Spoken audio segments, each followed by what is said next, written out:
Lunes. ¿Qué vamos a hacer? Por fin lunes. 9 de septiembre, año 2024, es un día de cielos despejados en casi todo el país, sin grandes cambios en las temperaturas. Amanece nublada la costa del Cantábrico y va a continuar así, cubierto el cielo y con abundantes chubascos durante todo el día. El Cantábrico, aviso amarillo por tormentas tenemos también en Baleares durante todo el día y por el viento en Cataluña. Y estamos estrenando la mañana con 6 grados en Benasque, tenemos 13 grados en Aranjuez y 17 ahora mismo en Ayamonte. Y Roberto Brasero ya está listo para contarnos en 10 minutos, o sea, dentro de 10 minutos, la previsión del tiempo ya con más detalle. 3 historias para iniciar la semana. Edmundo González, candidato de la oposición a la presidencia de Venezuela, se exilia en España después de la persecución de que ha sido objeto por parte de Maduro. Álvarez niega que haya habido negociación política con el régimen venezolano y celebra el papel de Rodríguez Zapatero en la liberación de detenidos políticos en aquel país. Sánchez se ha ido a la China sin explicar a sus varones cómo será la financiación autonómica. No hay sector crítico en el PSOE que merezca realmente tal nombre. Dijo el presidente que seguirá con su agenda, aunque sea sin el concurso del Poder Legislativo. Con o sin Poder Legislativo. El Parlamento le estorba al presidente, porque la mayoría de la investidura pues ya se ve que no. Y vuelven al colegio los escolares de casi todo el país y también vuelven al colegio los profesores que instruyen a los escolares. La OCU tiene calculado que el retorno sale para las familias a 500 euros por barba. Bueno, por barba no, por cabeza. Bueno, niño, barba todavía no nos han dejado. Lo primero es la nueva vida que inicia Edmundo González Urrutia en territorio español. Edmundo González pues es un diplomático veteranísimo, tiene 74 años, ha pasado su primera noche en España, fue el candidato de la oposición, el candidato un poco por descarte, porque como Maduro fue inhabilitando candidatos, al final contra Edmundo González no tenía nada. Bueno, nada, se inventa cosas Maduro, las que necesita, pero fue el candidato a la presidencia de la República. Ha presentado la oposición actas que acreditan que ganó, si no las elecciones, que casi todo el mundo, bueno, la mayoría que sí, pero como poco que ganó, que obtuvo millones y millones de votos. El régimen venezolano no ha presentado acta alguna, el régimen de Maduro, y a pesar de eso insiste en proclamar su victoria electoral. Y finalmente, después de ser desacreditado públicamente, objeto de una campaña de difamación, Maduro le llamó asesino, terrorista, cobarde, en fin, 1000 cosas.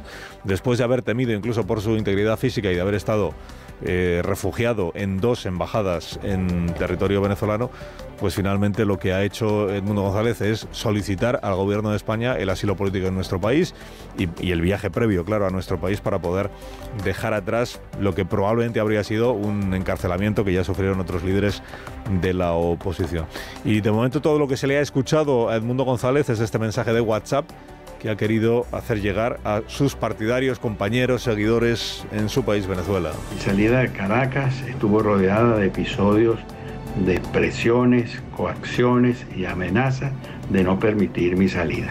Claro, para muchos de los partidarios de Edmundo González, para muchos de los partidarios de la oposición en Venezuela, es un golpe tremendo, es un golpe muy duro, el que encajan al ver que otro líder de la oposición abandona el país porque el horizonte que tenía por delante pues era francamente poco favorable, digamos, ¿no? O poco grato. Su vida corría peligro, ha dicho la líder de la oposición, María Corina Machado, que ha explicado que ella va a seguir luchando desde dentro de Venezuela. Edmundo González lo que ha dicho es que él seguirá también luchando por la democracia en Venezuela, aunque sea ahora desde otro país que es el nuestro. El sábado en el Comité Federal del Partido Socialista, el presidente del gobierno, Sánchez, se refirió a Edmundo González como un héroe. Claro, cuando para hacer política en tu país, para disputarle el poder en tu país al gobierno de turno, hay que convertirse en un héroe. Cuando hacer política es una heroicidad, pues no hay más preguntas, señorías, sobre la categoría o la calidad democrática del régimen en cuestión, que es el régimen de Maduro. Por cierto, esta madrugada, Delcy Rodríguez, que es vicepresidenta de la República Venezolana, ha replicado o ha refutado esto que ha dicho el ministro Álvarez, de que no ha habido negociación política. Ella dice que la falsedad es una mala consejera. Hombre, negociación política no habrá habido, dice el ministro, o sea, no hay contrapartidas. pero una conversaciones y contactos sí ha tenido que haber, puesto que un avión de la Fuerza Aérea Española tomó tierra en Caracas para poder traerse a España a Edmundo González. El fiscal de la República de Venezuela, que es otro chavista, claro, allí todo está controlado por él mismo, el fiscal dijo ayer que estaban al tanto de los movimientos de Edmundo González y que todo es fruto de una negociación directa entre los gobiernos de España y Venezuela. Escuchamos al fiscal y escuchamos al ministro español. Los gobiernos de España y Venezuela acordaron el otorgamiento de salvoconducto al ciudadano Edmundo González Urrutia para que abandonara el territorio nacional y se acogiera al asilo concedido por España. No ha habido ningún tipo de negociación política entre el gobierno de España y el gobierno de Venezuela. El presidente Zapatero ha tenido una acción muy positiva desde hace muchos años. Rodríguez Zapatero, que tiene, digamos, ascendiente sobre el régimen venezolano, si no influencia, si al menos una relación privilegiada. Es verdad que viene de hace tiempo. Acuérdese el caso de Leopoldo López, por ejemplo, otro líder de la oposición afincado en nuestro país. Viene haciendo gestión. Bueno, es que en nuestro país está... Hay 400.000 venezolanos que han abandonado su país y se han venido a España. Al menos la cuarta parte de ellos están en una situación... Han solicitado o han pedido esta situación de acogida o de refugio por la situación política. Entre las personas que se encuentran en España está la que fue fiscal general del gobierno venezolano, del gobierno de Nicolás Maduro, fiscal general, que llevó la causa contra Leopoldo López y que al final ella misma acabó abandonando el país y denunciando todo tipo de atropellos por parte del gobierno de la República Venezolana. Zapatero viene haciendo gestiones, digo, que han terminado en muchos casos con la liberación de presos políticos, pero con la condición de que esa liberación lleve acompañado el destierro o el exilio. Esta es la situación envenenada a la que nos enfrentamos, ¿no? Sobre todo a la que se enfrenta la oposición venezolana y a la que se enfrenta también el gobierno de España. Situación envenenada, ¿por qué? Porque cuando un líder de la oposición pide el asilo político, pide el refugio en España, ¿cómo se lo vas a negar? Si en riesgo está no solo su carrera política, en riesgo está su propia vida o su vida entendida como la ha llevado hasta este momento, porque el riesgo es un horizonte de encarcelamiento, de represión, de tortura, de cargos falsos y todo lo demás, y de inhabilitaciones de todo tipo. ¿Cómo le vas a negar el asilo político a esa persona? Pero a la vez sabes que eso es lo que busca el gobierno de Venezuela, el gobierno de Maduro, que es irse deshaciendo uno a uno de todos los líderes de la oposición, neutralizándolos por este procedimiento que es, primero los encarcelas, primero les acusas de todo lo que les puedas acusar, se abre ante ellos una situación invivible o inasumible y consigues que, si no todos ellos, sí la mayoría, acaben eligiendo una vida distinta, que es la vida de expatriados. El presidente del gobierno está en China, ha iniciado visita oficial, estará allí hasta el jueves. Este fin de semana pues tuvo primero comité federal de su partido. Dice, ¿qué pasará en el Comité Federal del PSOE? ¿Cuántos críticos elevarán la voz contra el acuerdo con Esquerra Republicana y con Salvador Illa, el acuerdo? Trato preferente a Cataluña, que significa que ya se ha pactado con ese gobierno autonómico un régimen de financiación que ahora se somete a la consideración de los más ahora. A ver si les gusta, a ver si tragan o no tragan. Bueno, pues del Comité Federal, pues lo que se esperaba, paja y lambán.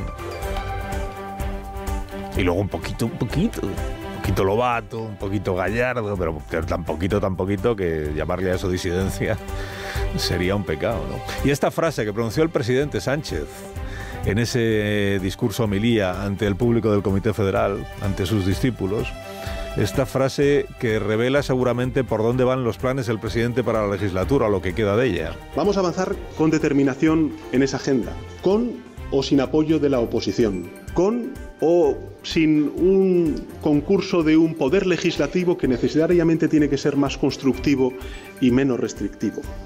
¿Qué significa que el poder legislativo tiene que ser más constructivo?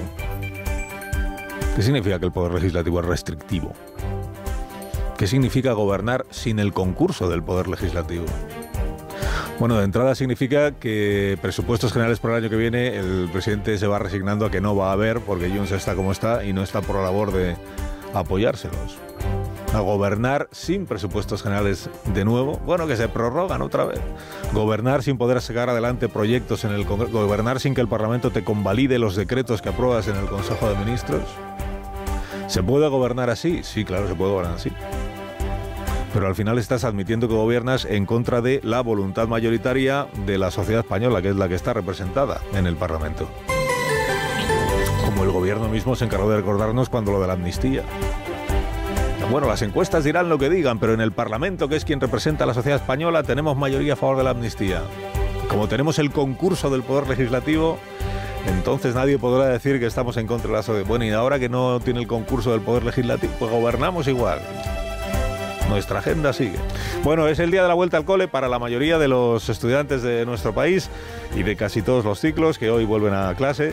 Hay algunos que todavía se libran y que empezarán más tarde, sobre todo los alumnos de la comunidad andaluza. Pero para la mayoría de las comunidades autónomas empieza hoy el curso escolar. Para muchos chavalitos puede ser la primera vez, los más pequeños, la primera vez. Hoy dice el diario ABC, los niños de la pandemia estrenan el cole. Muchos de estos críos, claro, pues cuando la pandemia era chiquitajo, se estrenan. Bueno, la OCU les he dicho que ha echado cuentas y calcula que le sale un 13% más caro que el año pasado el comienzo del curso a las familias de nuestro país, que sale a 500 euros por alumno o por cabeza. Y además este curso trae novedad para los alumnos de bachillerato porque entra en vigor la nueva selectividad, que ya no se llama EBAU, no se llama EBAU, ahora se llama PAU. Prueba de acceso a la universidad, que es como se llamaba antes de que se llamase EBAU, con B o con V. Intención de las comunidades autónomas y del Ministerio homogeneizar las pruebas que se hacen en las distintas regiones. Alsina en Onda Cero.